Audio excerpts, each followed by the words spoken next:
Caregivers, have you ever felt like nothing? I mean, nothing is going right? Well, cheer up and welcome to Dave the Caregiver's Caregiver radio program, where you'll learn how to avoid that dreaded thing called caregiver burnout and how to survive the grief process. You know, with roughly 100 million caregivers in the U.S. and Canada alone, that's about a third of the population. That means that everyone probably knows someone caring for a loved one.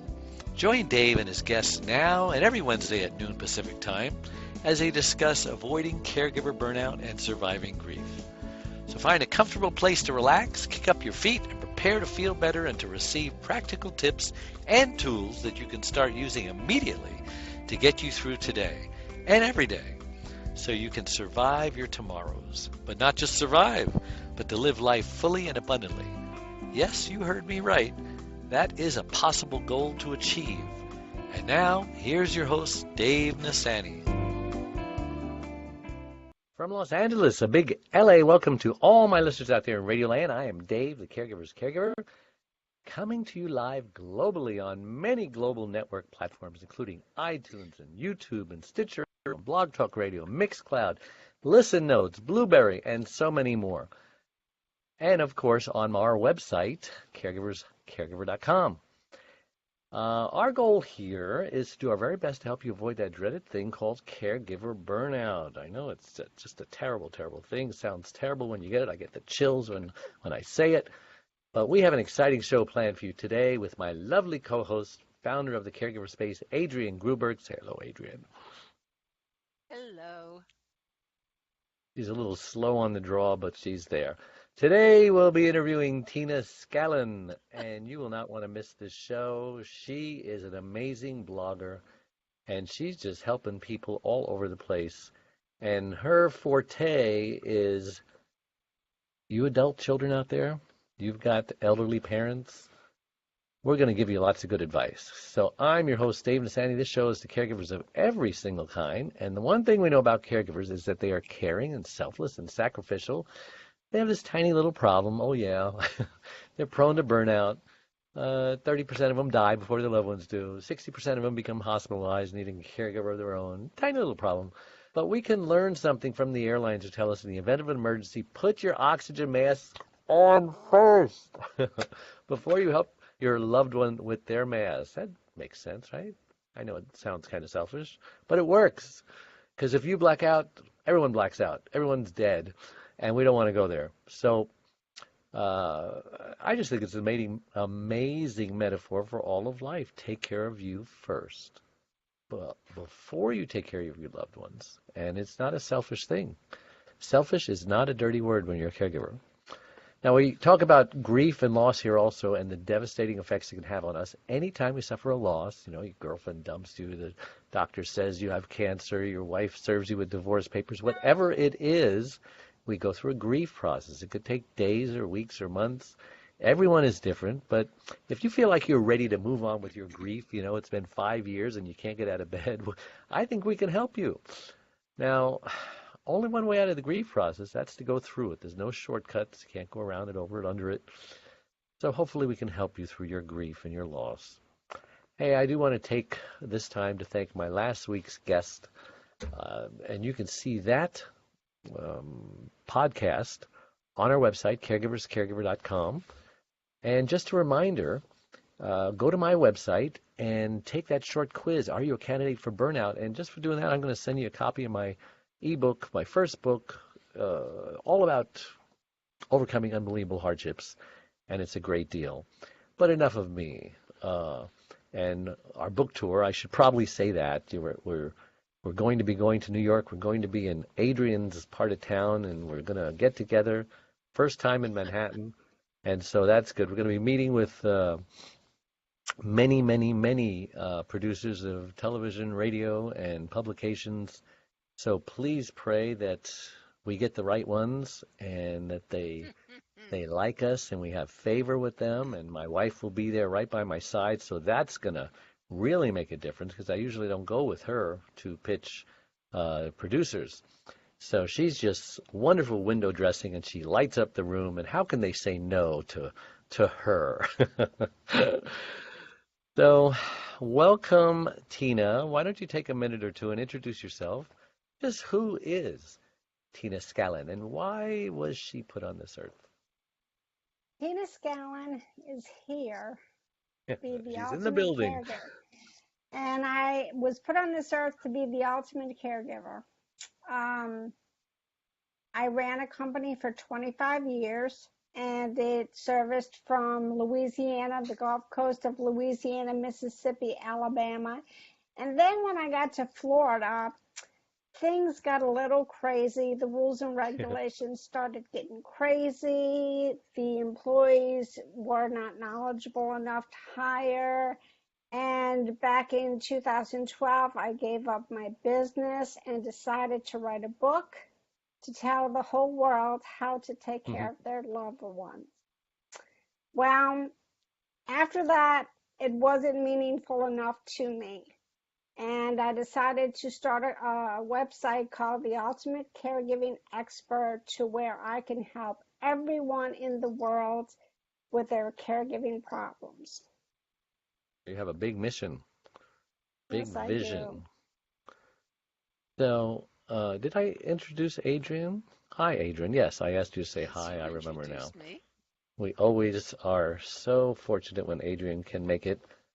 She's recovering from knee surgery and had a fall right after surgery, and that just took her back. How are you doing, Adrienne? Are you feeling any I'm doing pain? okay. I'm getting there. Walking without a cane most of the time. And that's not easy to do in Manhattan, is it? But I'm not being stupid. Yes, don't be stupid. Mm. Ca- Lord knows caregivers don't do stupid things, right? Oh. Mhm. Well, That's why I back. started my website. That's why you started your website. So I came up with a bunch of questions having to do with adult children and the parents. First of all, it's a strange thing for an adult to take care of their parents because after all, they're the child. I mean, we're always going to be children in our parents' eyes, aren't we? Right? Yes, Even we though are. there's a 50-year-old balding guy with gray hair on his chest and his face, the parent sees that kid as a 5-year-old. Yes or no? Is this just me? Always. Yeah. Yes. My at 96, my grandmother was still worrying about her little boy, my Oh, dad. bless her heart. So there's questions that they should ask their parents. Like, for example, do you want to live in your house for as long as possible? Right? That's an important question. Yes. What is your experience, Tina, with that very first question? Because that's a biggie, right? Well, let me start by this. Our parents gave us life, education, clothed us, fed us, the whole 9 yards. So it should be an honor most of the time to take care of our own parents. Yeah. And the problem is that back in the 60s, when we had happy days, mom stayed home, dad went to work, mom taught the children everything. But in the 70s and the 80s, mom had to get a job. Inflation started to come around. And then the kids were staying at home by themselves. And home economics went out the window and things started to get a little crazy. But as far as caregiving for your parents, you have to make sure that you are physically, mentally, and emotionally ready to do it because it is a big job and you can burn out quickly. That's a tall order, physically, mentally, and emotionally, huh? Yeah. So what percentage of those children, adult children, would you say are up for the job, are healthy emotionally, physically, and mentally? As of right now, with the National Caregivers Alliance, 66% of Americans are now taking care of their parents. So are they doing a good job? I mean, Well, how do we measure sometimes, that? sometimes we are thrust into a situation. I mean, mom can be great one day, and the next minute she could be on the floor with a broken hip, Mm, and we don't know what to do or how to do it. And that's kind of why I'm here. I want to help people with that situation. Um, Well, you're needed, that's for sure. So, are there things we need to do, like to the house, so it's safe and oh, comfortable for you at absolutely. your age? Can we make some of those changes like now? Or do we need to hire a contractor to make some of those changes? And you know what their schedules are like. No, it's pretty easy. I mean, Amazon sells everything for the home. There's And grab YouTube shows you how bars, to do it, right? and exactly, there's Yeah. grab bars that have the suction cups. There's tape, two-sided tapes to tape rugs. You know, the biggest thing is clutter.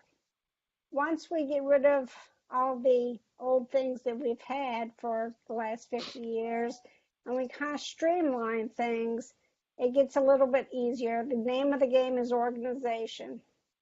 Or so if you're an unorganized person, what advice do you have to give them? Hire a professional organizer? I do that actually. No, Mhm. Because I mean I can do a lot of things, but I can't get rid of clutter on my pool table. You know, I have a pool table, and we rarely play pool. I don't know why we don't get rid of it, but my wife says no. For the one time a decade that the kids come over, you know, you want to play pool. So in the meantime, it becomes this clutter thing, and I can clean it off, and you can just see it slowly. I should put a time-lapse camera, just how it grows like bacteria, you know. Rose. Yeah. or exercise equipment that tends to do that too. Ouch. Did you say that out loud? Oh, I have this pain in my. Oh, thanks, Tina. So what are some Now, of the things that the contractors have to do? And by the way, you should be careful of those suction things. I put a post on Facebook about a year ago, and I got a whole bunch of posts. Those things are dangerous. The suction doesn't last, you know, and you grab it and you think it's good, and you're down on the floor. And I guess that's true because I've got a suction thing I put on my mirror in the car for my cell phone, and every now and then, you know, it just drops on the floor, and I say, oh, I guess it needs to be resucted. Resucted, is that a word? And I guess it lasts longer Suction. when you put water on it, but it's got to be a there is really glass-like surface, you know, and some now, It's got to be bathrooms, very clean. yeah, if some yeah. bathrooms don't have tile that's really, really smooth, you know, so just be careful about that. That's what I'm saying. Hmm. Well, there's a new one to where you put it in, and if it's secure, it is green. If it is unsecure, Oh, it turns red. And that's a good That's so, invention. smart. I yeah. wonder if he was on Shark Very Tank. smart. And matter of fact, there's a lot of things because when I was okay, I had the business for 25 years, but then once I gave it up, I wanted to see what my employees went through, what it took to become the ultimate caregiver. So I actually became a caregiver for about 3 to 5 years. And I learned a whole lot. And there's wonderful things. I mean, there's lifts that you could put in a bathtub that are remote control that could put you in and get Yeah, you I up saw because a those. lot of people can't get up. And swimming Um, pools too. yes, yes. And you just have to common sense is it goes a long way too.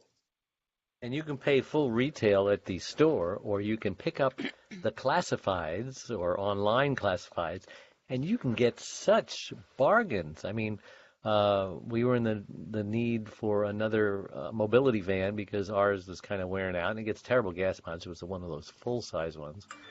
And Right. just by doing some shopping online, I bought a van with the slide-out um, ramp Ramp. as opposed to the big brawn lift that goes up and down. Hmm. And those things go for $40,000 to $45,000. 5 years old, and it had 5,000 miles. And Ooh. you know that's why I was just looking because I didn't want to pay that much. And Yep. so I found it says make me an offer.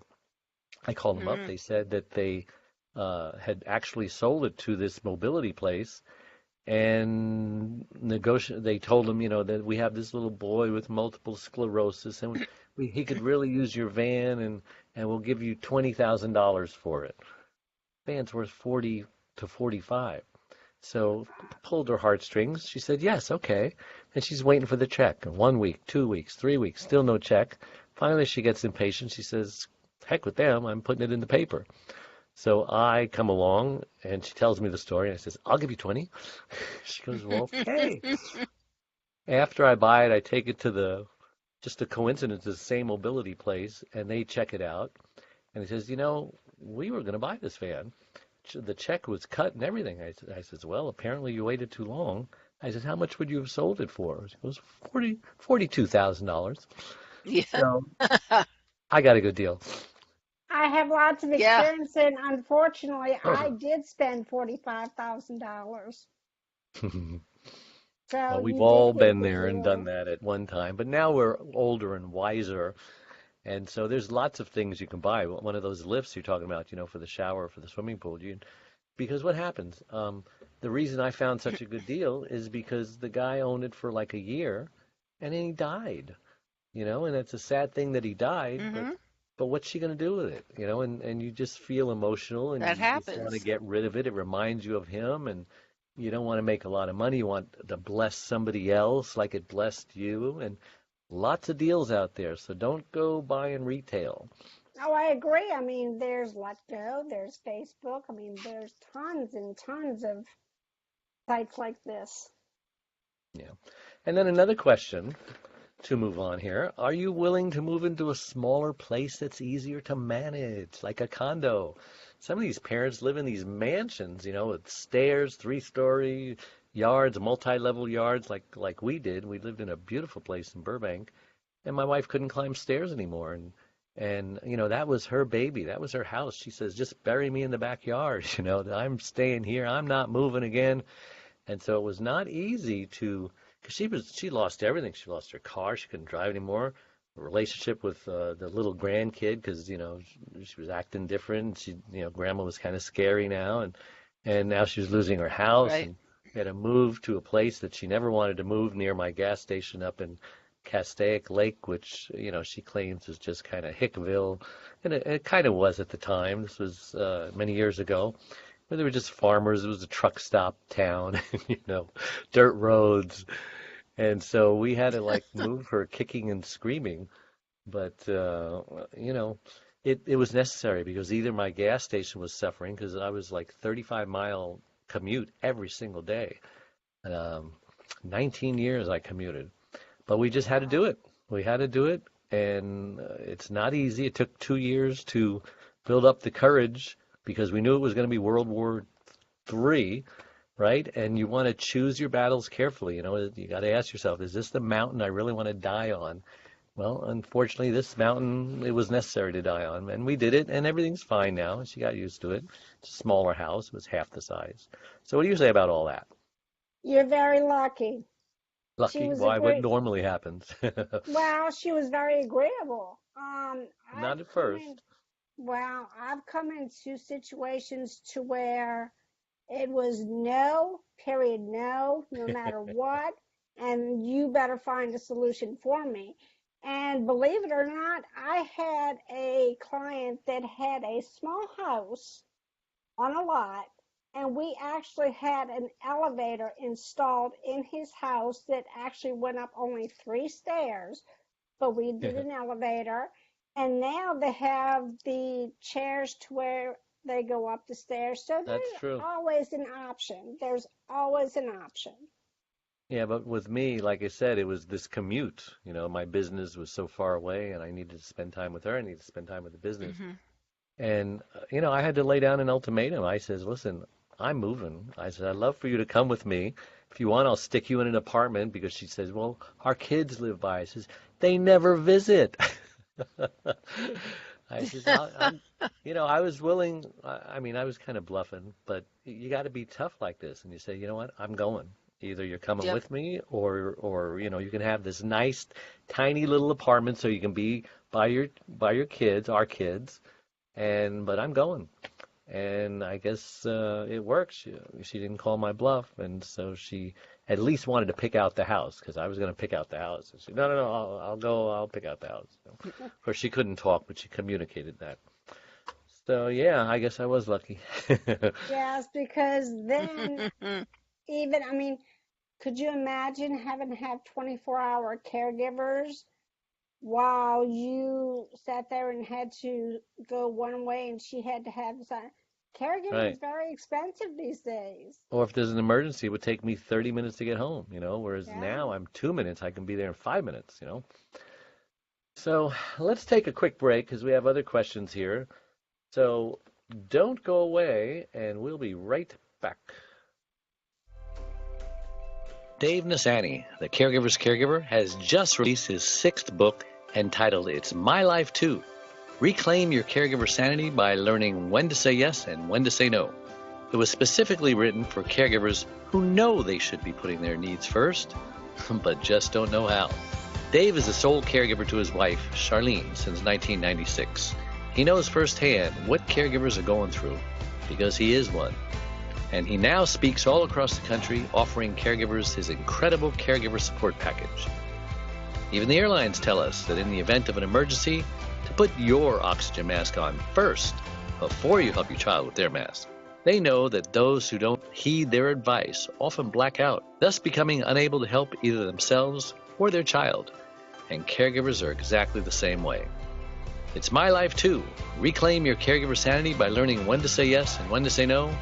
Will help caregivers who are neglecting their sleep, diet, and social life and learn to put their needs first. Pick up your copy today or buy one for your special caregiver. On sale everywhere and at caregiverscaregiver.com. And we're back with Tena Scallan and Adrienne Gruberg. Welcome back, guys. That was a short break, huh? Okay, next question. I want to know, would you be willing to hire someone to help you at home if you can't do it on your own anymore? Great example. I was using a skill saw. I've been using a skill saw for decades. I know how to use a skill saw. And, I just ignored one of the silly little rules. Don't tape the guard, the safety guard, which guards the blade, but it was in the way. And I wasn't using someone to hold the other end of the molding I was cutting. And sure enough, man, I cut my tendon and 2 months of recovery. And I had to appear on television with this big stupid cast. And I had to rip one of my sport jackets to get the cast inside the sleeve. And so I'm just not going to use the skill saw anymore. So it's true. If you know how to use power tools, you probably could.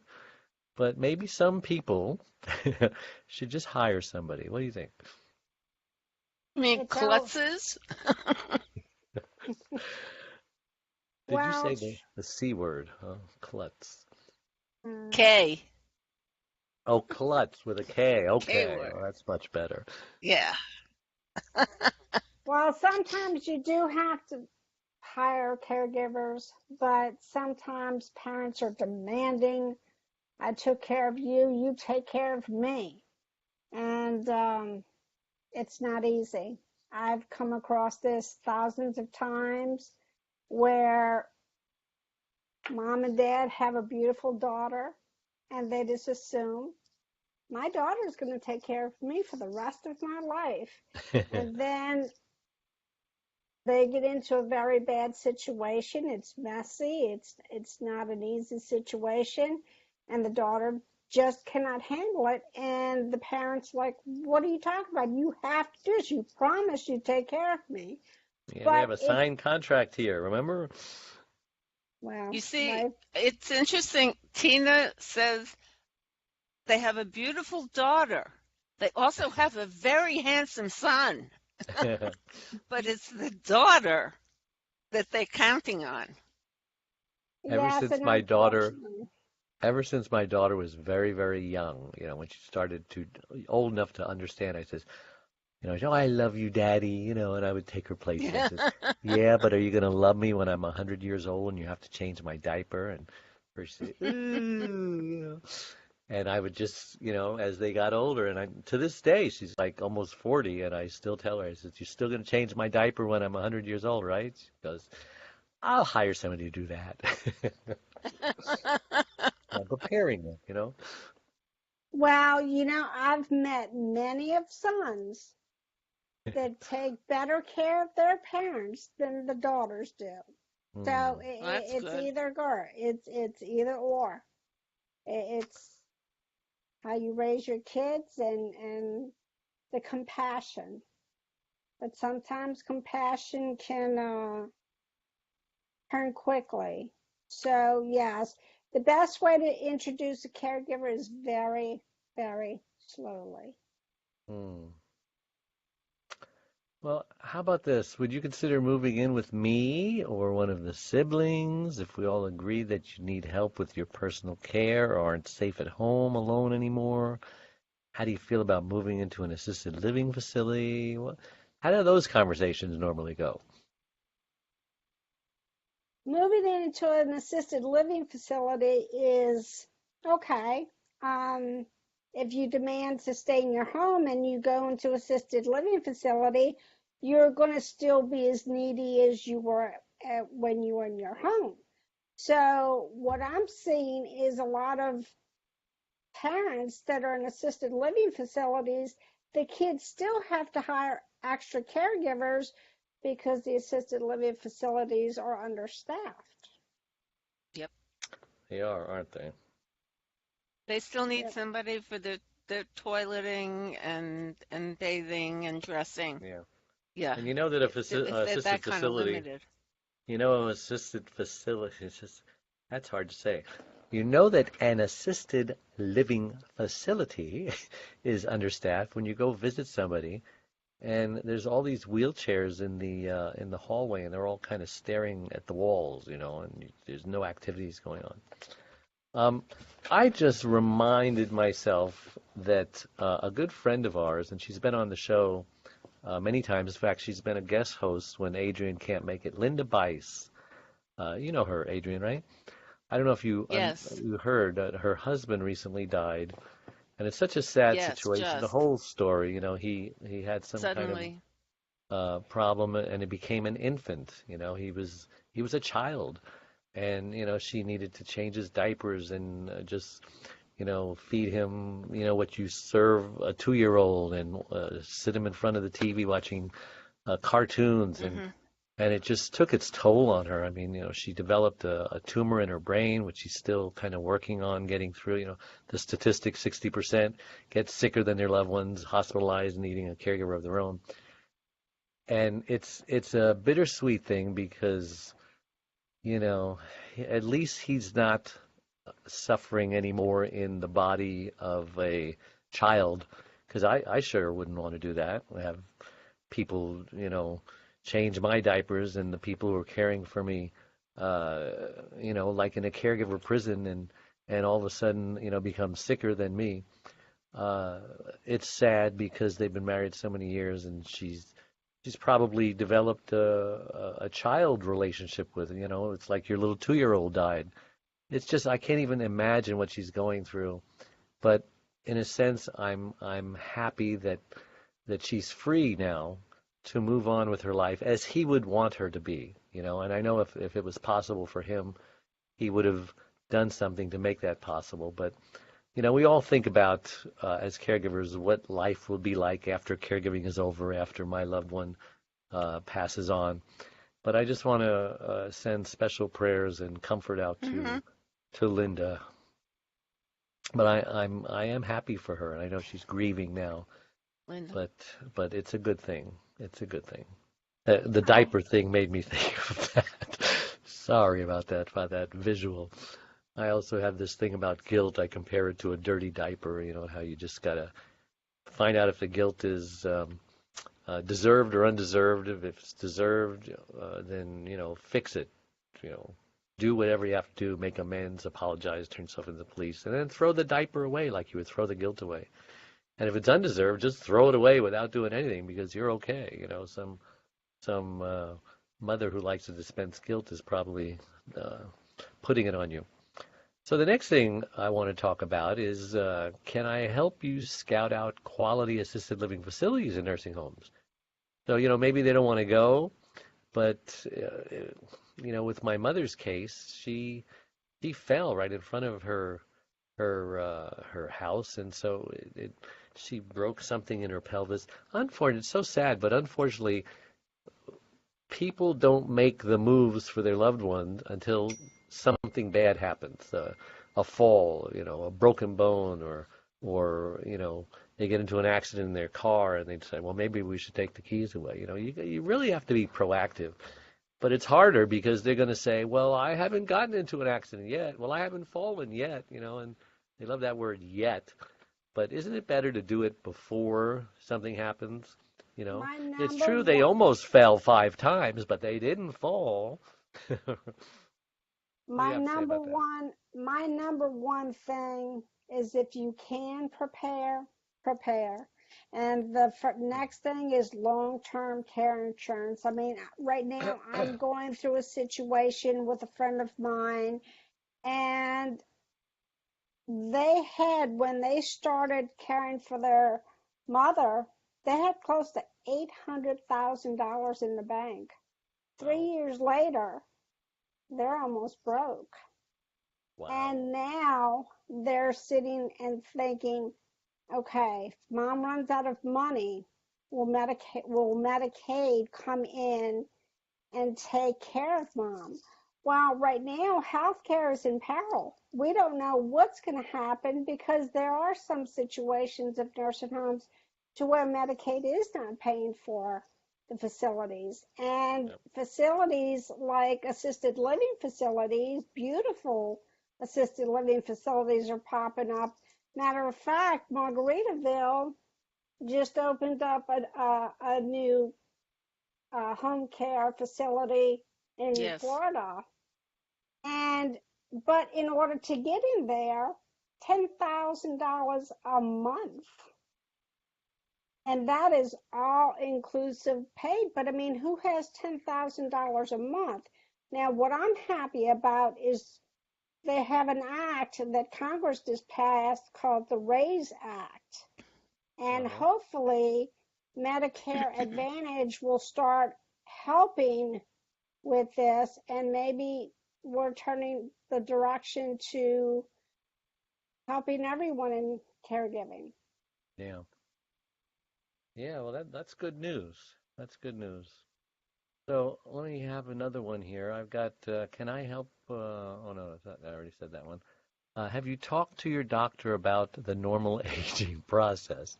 I guess this is for somebody in denial that I'm fine. My mother-in-law is like this now. She can't remember anything, and she says, there's nothing wrong with my memory, and we got to get her out of that house.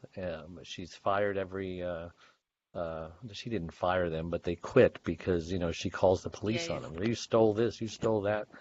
And, the only way that we have any sense of what's going on is we got cameras. I can watch, from the cameras. We're going up there this weekend to just see how bad it's gotten. But it's so hard to find a doctor who will actually diagnose your loved one with dementia. It's almost like they don't want to do it. But we've got another doctor now, and hopefully they'll do it so that we can do something, put her in a facility. But what's your deal about why doctors are so hesitant to put this on them? Is it the senior rights thing? Because there's a resurgence of that because of elder abuse, and so the pendulum is moving too far in the other direction now, trying to protect the rights of seniors, but really they're not protecting them from themselves. What do you say about that? You're totally right. Right now, doctors are very hesitant on diagnosing anything, but the sad part about it is pharmaceutical companies are trying to shove all this medicine and everything and saying, hey, let's just give them a pill. Let's give them a pill. But Yeah, they're you've going all, straight to the consumer with these television commercials. It used to be, you I don't know what just happened. It used to be that you go to the doctors and say, hey, we've got a great pill for your patients here. Here's some samples. Now they're just bypassing the doctor and they're going to television and they're saying, screw the doctor. you need this pill, and here's why. And then they give this long list of problems associated with it. Well, it can cause nausea, diarrhea, suicide, death. Yes, the side effects are worse than the cure. Well, It, that's another it's a thing I want. joke. Well, that's another thing I want to tell you. I've walked into many homes to where I've had seniors with garbage bags of pills, and they would put them on the counter and say, I don't know which one to take anymore. So, one thing is research, and I will research anything and everything you have because I had clients that were taking 5 blood pressure pills when all they needed was one. So doctors are afraid to say anything because they're afraid of lawsuits, medical malpractice. They don't want to say the wrong thing. Do you think And we need managing some laws? medication is important. Say it again. Massively important. Do you think we need some laws that maybe give some patients the right, if their quality of life is really bad and there's no cure, that if they want to just check out, that we should allow them to? That is a very deep question because it could go either way. Yeah, there's I mean, abuses that could happen. The children who want their money. Yeah, I don't know how Death to police it. panels. Yeah, death yeah. panels. Yeah, but I think the final decision should be up to the individual if they're capable of making it, or to one that they placed in their advance directive. I think that's where the And they, decision needs to come from. yes, and it depends how terminal, because I've definitely seen terminal cases turn around. And when they could have sat there and said, okay, I quit, and then they ended up, going into remission. So Yeah. it's kind of a hard thing to say. It's like that Terry, how do you pronounce her? Terry Shriver case where even the family couldn't agree. The husband wanted to pull the plug and the parents wanted Mm, to, continue the care. Shrivo, I think it was, Terry Shrivo. So yeah, I it's a think difficult so. thing, but I just keep thinking if I'm in that position, I want to be able to know that I have the right to say, okay, this is too hard on my loved ones. I am not going to ruin their lives. And yes, they love it, and yes, it's a great opportunity. And you hear all these posts from caregivers, oh, it killed me, but I'm so thankful for the opportunity. I would do it all over again, and they have emphysema, they've got cancer, they've got diabetes, they're disabled, all because of their caregiving duties. Now, not everyone's like that, but I'm talking about the worst of the worst of the worst, and you've seen them, Adrienne, as well as I have. Uh, they're the 30% who die, and it's typically because they've got this mentality that, my life is not worth as much as their life. I would gladly give my life for my loved one. And I just don't believe that your loved one would want you to sacrifice one life for another. No. They're the sick one. You're the younger one. You've got the family, the kids. You need to go on. And we love those movies where the hero I'm thinking of Bruce Willis or something of his about an asteroid coming, and so he chose to stay on the asteroid because they couldn't get the bomb. It needed to be dug deeper, but he either had to watch the world die because this asteroid was going to destroy it, or he can stay on the asteroid, sacrifice his life, and let everyone else live. And that's kind of a caregiving thing, isn't it? Yeah. Well, if you can give tender, loving care without stressing yourself out, it does have to be the patient's decision. Yeah. I agree 100%. Yeah, and that's not the vast majority of situations. I'm talking about the really extreme ones. So, let me see. Can one of us accompany you to some doctor's appointments? We recognize your right to privacy. Now, this is a good one because when my mother-in-law goes to the doctor, she says, he said I was all right. He gave me a test and he said I passed with flying colors. Well, really? Because I was there and that isn't what I heard. That isn't what I took out of it. So obviously, I think there are some people who let their loved one go to the doctor by themselves, who aren't like dementia or anything like that. But even early on, healthy loved ones, you should always go to the doctor with them, don't you think so? I agree. Yes, absolutely. Absolutely. And now you can actually sign, say, for example, you do have a caregiver in the home and you cannot go with your family member. You could actually sign for the caregiver to get the information for you, and they could write everything down and bring it to you. Yeah, absolutely. And here's another one. Have you thought about what kind of medical treatment you want in the future and who would make those decisions? We're talking about an advance directive here. You can't make or communicate those on your own. Have you put these desires in writing? Who do you want to make those decisions for you?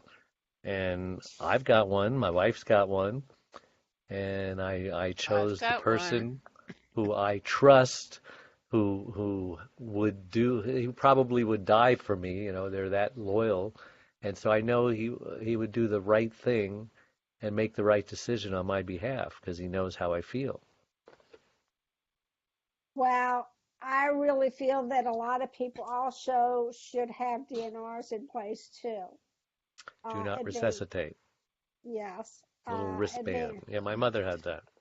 yeah, because I mean, um, my father-in-law had Alzheimer's, and my mother-in-law refused to sign a DNR for him, and he got to the point where he was begging, and we ended up putting him on hospice. And when he did pass away, he suffered. He suffered Yeah. massively.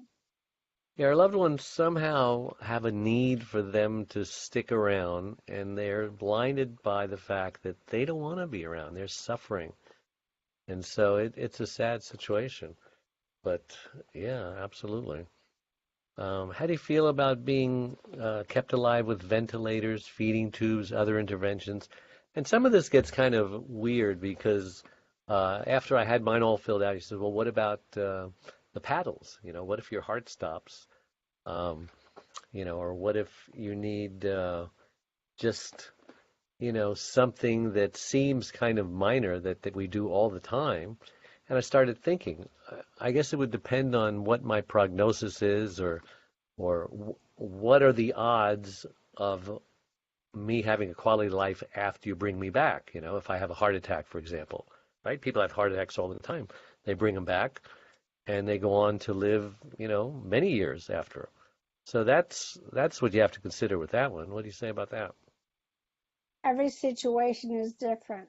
Every Hmm. situation is different, and you have to make that determination at the time. I mean, I don't think you should be able to say, okay, a year from now, if something happens, I'm going to sign everything off right now.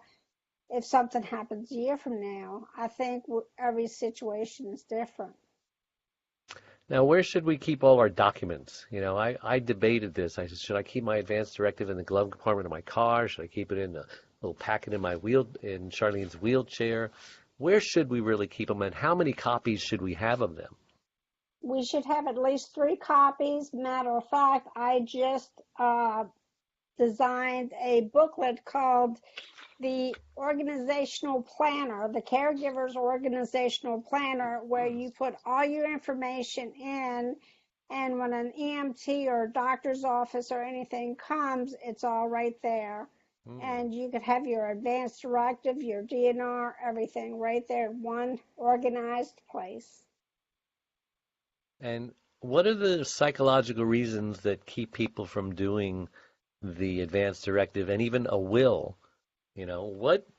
Why are some people just so hesitant to do, no, no, no, I'll do that later. Is it because they're afraid they're going to jinx their life and once they write the will Yeah, that Yes, absolutely. or the kids will find out, you mean I'm going to get this and then, secretly or subconsciously they think they're going to knock me off to get my stuff? Does that really go on in their mind? Oh, absolutely. Wow. I've seen situations to where the parents have secretly made a will and did not tell anyone. And then on the other hand, I have parents that refuse to do a will and said, "When I'm dead, deal with it." You know. So That's funny. yeah, it's hard to write a paper of your last will and testament. Let's take another short break and then we'll wrap this up when we come back. So don't go away.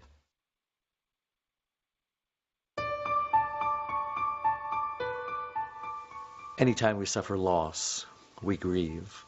And a lot of people don't realize what even the grief process is.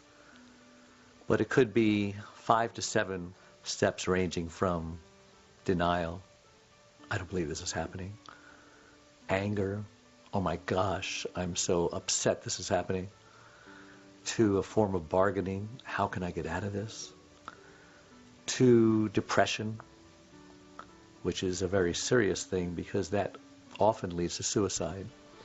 And then finally, after you realize you have no more control over your situation and you're totally okay with the new normal that it brings, that wonderful, wonderful place called acceptance.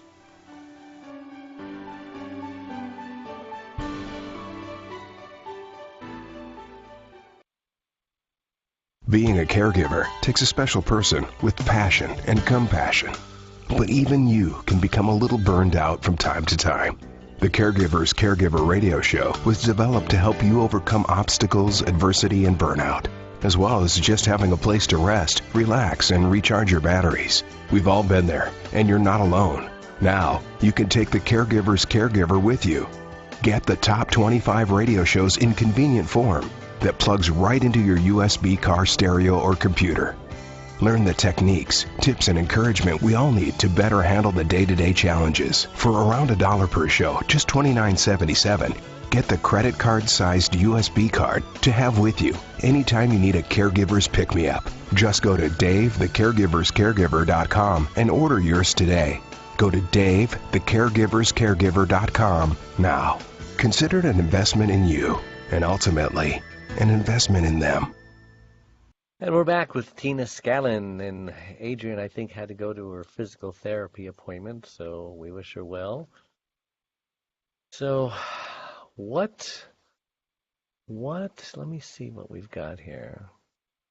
Have you consulted a reliable financial planner who can help anticipate your needs as you age? Finances are a big deal, like you said. So some family went through $300,000. How will having a financial planner help? Long-term care insurance. Yeah, but a lot of people are too old to get it. I mean, if you are over past your 50s, I think it might be unaffordable, no? They say the best Yes, time to get it is in your early 50s. yes, well, 30s, 40s. But, Well, really? 30s, 40s? well, if you're planning for your old age, I mean, right now I'm 50 and I did it when I was 25. Now, what does it cost at 25? I'm curious. It's pretty cheap. I mean, I was paying close to $34 a And, month, and when did but it I go up? mean, That is this cheap. I year was when I paying 110. I did mine at 49. yeah, well, I just turned 50 and I'm paying close to 200. So how many times did they raise it on you? Quite a few. I mean, from Hmm. 34 to 200, that's a nice little stretch, but I will be well taken care of and I don't have to worry about my daughter wiping my butt. Yeah, you can have a stranger wiping your butt, Well, which tell is you the better, truth, believe it or not. well, it Um, is, and you know that's one of the reasons why I started my website. I want to educate people. I don't want taking care of your loved ones to be an oh my God, I can't do this. This is so gross. I don't want that. I want, Mom, I love you so much. You've taken such good care of me. I want to do the same thing, but I don't know how to change the sheets with you in it. Where can I find this information? Hmm. Well, I want to teach you. I want to help you. So here's a question. Are you willing to have a joint checking account with me so I can help you pay your bills if necessary? Now, this is what my mother-in-law did with her son, and I can't tell you how many times she has threatened to take it back because, you know, he won't give her any money, and but when we met them for the first time, she had like all these boxes in her garage from QVC unopened. I mean, she's like a shopaholic, and she sees something on TV, she'll go buy it. And so, he purposely keeps very little money in there because he knows she'll spend everything she's got.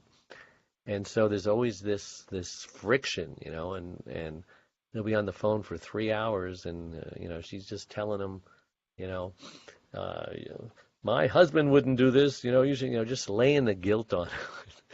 But you got to be strong. Caregivers have to be strong, don't they? Yes, and I'm going to tell you, a power of attorney helps out a lot because the patient still has the control as long as they don't have Alzheimer's or something like that. But they still have the control, and then there's someone there that could help too. Hmm. So can we discuss how I can help handle some of your financial responsibilities, like reviewing credit card statements and paying some bills? This is obviously while the finances are still kind of in the hands of the loved one. Uh, how do we have that conversation with our loved one? That is a very tough. A lot of CPAs and financial advisors will now come out to the home. And if you do it in such a way to where they're prepared before they come out to the home, it makes things a lot easier. Hmm.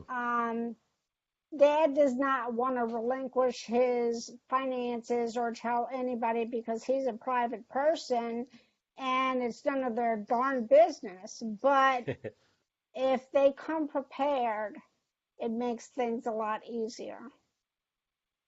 What are the advantages and disadvantages of getting that power of attorney you were talking about? I mean, are we going to be held liable for their bills and their debts when they die, or are we protected in some way? Because that's kind of scary. I remember thinking, well, I don't think I want to be a power of attorney for my mother because, Medicare especially, they'll come after you, won't they? Or am I wrong? Power of attorney is valid until they stop breathing. Once they stop breathing, then it goes into the executor of their estate. And that could be a different person. But if you are the executor to their estate, yes, you are liable until everything is paid for and met. But that's where a probate attorney comes into play, and they help you through everything. You're liable personally or just as the executor of her As the estate to pay? executor, So they as the can't come after executor. my stuff, my No, house, my checking no, account. no, no. Okay. Well, I just went through this with my uncle. I've asked you a lot of questions. I'm sure I missed something. Is there something that you were hoping I was going to talk about and didn't?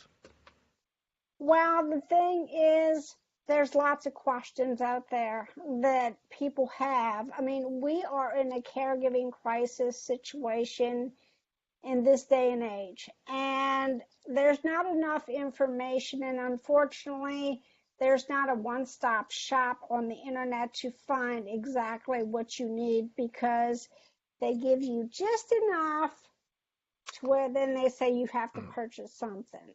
The teaser. Yes, and I'm coming up to my 100th post, and I've put enough Wow. posts on my website to where it could help you with everything. And if you want to continue the conversation and there's something you want to know, please feel free to get in touch with me.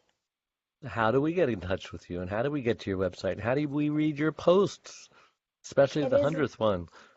theultimatecaregivingexpert.com. That's it, huh? That is it. One-stop shopping. one-stop shopping. Matter of fact, I took my big book that is on Amazon and I tore it up into different chapters because a lot of people were saying, oh, I don't want this big book. I just want to read, certain chapters. So now you can come onto my website and get only the chapters. Are those blogs too, those chapters? Now the blogs are just individual. Matter of fact, I have a lot of them that are have content upgrades to where you could print things out and you could put them on a refrigerator. I have subjects from macular degeneration to Alzheimer's to Hoyer lifts to memory loss. I think I have it all. You have any on aphasia? No, You know what but aphasia is?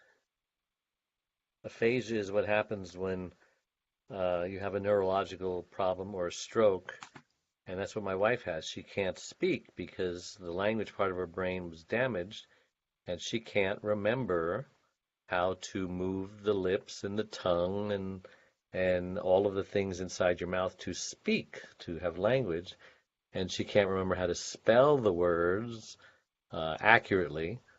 And then something that goes along with aphasia is apraxia. That's where you have confusion, and you get your things mixed up. You misplace words and you substitute words and stuff like that. Those are great articles for stroke patients. It's a free tip, no extra charge for that. Well, then guess what? I'm going to write a post about it. and that's the thing. I want, when I was in business, I was able to help everyone in Slidell, Louisiana. And I just felt kind of trapped. I felt like there were so many other people that I could help and how to do it. Well, 25 years ago, we didn't have the internet yet and couldn't do much there. But now I can help so many people. I mean, I took care of, I got a advising client, she lived in Colorado. Her mother lived in New York. Her mother was a very independent woman that didn't want anyone in her home. And the daughter in Colorado did not want to go. She was too busy. She couldn't do it. So she hired me to set everything up. So the internet's very powerful. Well, thank you so much for coming on. I really appreciate it, and I think we discussed a lot of things today. And Adrienne's contact information is thecaregiverspace.org, or that's the website. Yes. And then her email is Adrienne at ADDRIENNE, ADDR. I think I'm spelling it right. Yes. Well, thanks again, and until next Wednesday at noon, we will see you all again. So, bye-bye. Have a good day. Thank you.